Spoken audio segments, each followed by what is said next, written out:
मई 2025 में जब भारत ने ऑपरेशन सिंदूर के नाम पर जंग छेड़ी तो उसे अंदाज़ा नहीं था कि वो किस शेर को छेड़ है। पाकिस्तान ने ऑपरेशन बुनियानुल मरसूस का आगाज़ करके दुश्मन को ऐसी मार दी कि दिल्ली से लेकर नागपुर तक आग लग गई।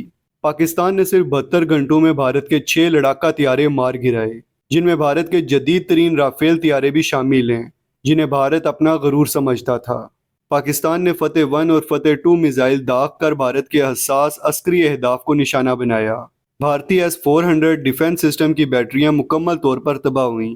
ब्रिगेड हेडक्वार्टर पूंछ में शदीद तबाही, दर्जनों भारतीय अफसर हलाक। जम्मू और अंबाला के हवाई अड्डे पर बमबारी की गई। राजस्थान के अंदर एक एयर बेस पर ड्रोन हमला किया गया। भारतीय फिजाइया को मुकम्मल तौर पर मफलूज कर दिया गया।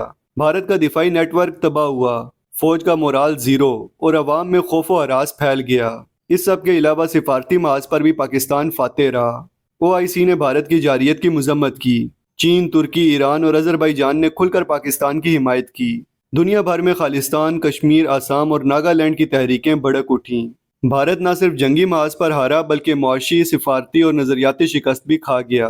ये सिर्फ जंग नहीं थी, ये वो लम्हा था जब पाकिस्तान ने साबित कर दिया कि अगर कोई कौम गैरत, हिकमत और ताकत से लड़े तो दुश्मन कितनी भी तादाद में हो उसका अंजाम शिकस्त और रुसवाई होता है। पाकिस्तान सुरखरू हुआ और भारत शर्मिंदा। यही है मई 2025 की हकीकत।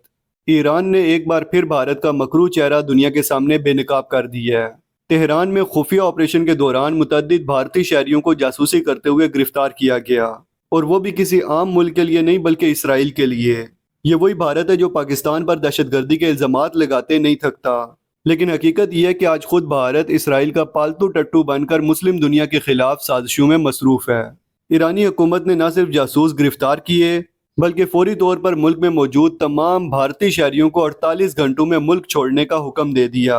ये इकदाम ईरान की खुद मुख्तारी और सलामती के तहफ़्फ़ुज़ का सबूत है, और साथ ही भारत के इखलाकी और सिफारती शिकस्त का ऐलान।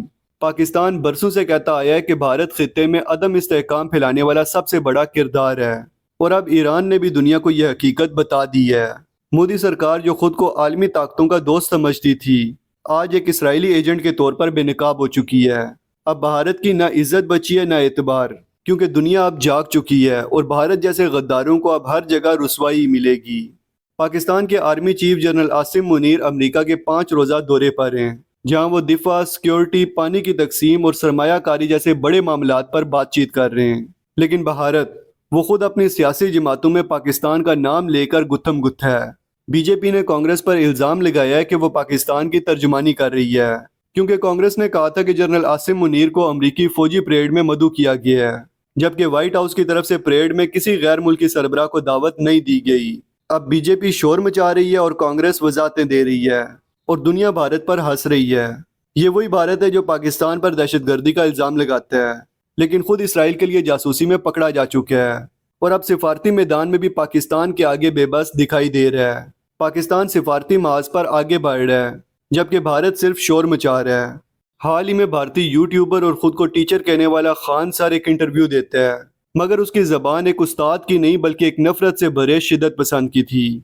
वो कहता है कि हर पाकिस्तानी दहशतगर्द है, और भारत को चाहिए था कि पाकिस्तान पर हमला करके पाकिस्तानियों की लाशें घसीट कर लाता, जैसे इसराइल करता है। सवाल यह है कि जिस मुल्क में ऐसे नफरत फैलाने वाले असातिज़ा पाए जाएं, वहाँ के शागिर्द क्या सीखेंगे? ये शख्स तालीम देने नहीं बल्कि पाकिस्तान दुश्मनी का जहर घोलने आया है। इस शिपाटर का कहना है कि 24 करोड़ पाकिस्तानी दहशतगर्द हैं, तो क्या बच्चे, खवातीन, बूढ़े, तालिबे इल्म सब दहशतगर्द हैं? ये तो नस्लकुशी के बयानिए को फ़रोग़ देने हैं, बिल्कुल वैसे ही जैसे हिटलर ने यहूदियों के साथ किया था।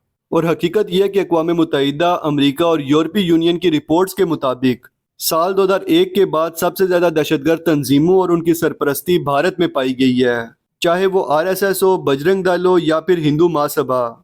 ये सब के सब इंतहा पसंद गिरोह हैं जिन्हें खुद भारत की सुप्रीम कोर्ट ने भी शिद्दत पसंद करार दिया है। खुद भारत के साबिक जनरल्स और दानिश्वर इस जंगी जुनून पर तनकीद कर रहे हैं, और एक यूट्यूबर जो ना जर्नैल है, ना सिफारतकार और ना ही इखलाकी तरबियत याफ्ता, वो इसराइल के मॉडल पर लाशें घसीट कर ले जाने की बात कर रहा है। इस शिपाटर जैसे यूट्यूबर्स RSS और बीजेपी के नज़रियात को आम कर रहे हैं। ये शख्स टीचर कम शिद्दत पसंद तंजीम का नुमाइंदा ज़्यादा लगता है, यानी आसान अल्फाज में ये खुद एक दहशतगर्द है। इसका लबो लहजा, गुफ्तगू का अंदाज और सोच سب اسرائیلی مظالم کی ترجمانی کرتے ہیں، اور جس آپریشن سندور کی یہ بات کرتا ہے، حقیقت یہ کہ نہ اس سے بھارت کو عالمی حمایت ملی نہ پاکستان کو نقصان ہوا، بلکہ چین نے بھارت کی کمزوریوں کو کھل کر پرکھ لیا ہے، اور اب خود بھارتی ماہرین بھی مان چکے ہیں کہ یہ بھارت کی ایک سفارتی ناکامی تھی۔ اور شپاٹر بیٹا یاد رکھ، پاکستان ایک ایٹمی طاقت ہے، اگر تم نے ہماری طرف میلی آنکھ سے بھی دیکھا تو ہم وہ آنکھیں نوچ لیں گے۔ ہم لاشیں نہیں گھسیٹتے، ہم عزت، غیرت اور ایمان سے لڑتے ہیں۔